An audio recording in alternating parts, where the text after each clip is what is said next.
विधिमंडळ अंदाज समितीच्या राष्ट्रीय परिषदेत पैशांची वारेमाप उधळपट्टी केल्याचा आरोप केला गेला। आमदार खासदारांना चांदीच्या ताट वाटीमध्ये ग्लासमध्ये जेवण दिल्याचा आरोप केला। प्रति माणसाच्या जेवणाचा खर्च 4000 रुपये। चांदीच्या ताटामध्ये एका ताटासाठी 550 रुपये भाडं दिल्याचंही बोललं जाते।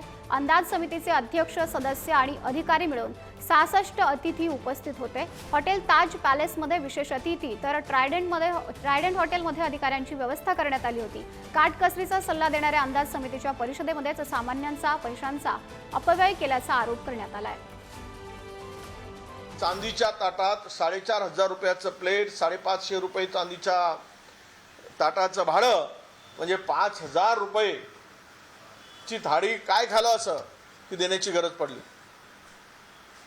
यामध्ये थोडी तरी शेतकऱ्याप्रती, गरिबांच्या प्रती जोराचा कणव दाखवली असती तर जनता तुमच्या पाठीवर आशीर्वादाची थाप दिली असती, डोक्यावर आशीर्वाद दिला असता। पण ते काही यांच्याकडून होत नाही। हे लुटारूंचं सरकार आहे। आता बघा, आता तुमच्या माध्यमातून मला माहिती मिळाली की काल सभागृहात जे काही खर्च झाला एका ताटाला, हे बरोबर नाही, चांदीच्या ताटात, आणि तुम्हाला इकडं शेतकऱ्याला पैसे द्यायला नाहीत, मोठमोठ्या बिल्डरला, उद्योगपतीला पैसे माफ करायला तुम्हाला पैसे आहेत, आणि तुम्ही फार सळसूतपणानं बोलणार की आम्ही असं करतोय तसं करतोय। तर हे सरकार हे भांडवलदारांचं सरकार आहे। नाव घ्यायचं गरिबांचं आणि काम करायचं श्रीमंताचं, त्या सरकारचं नाव आत्ताचं सरकार आहे।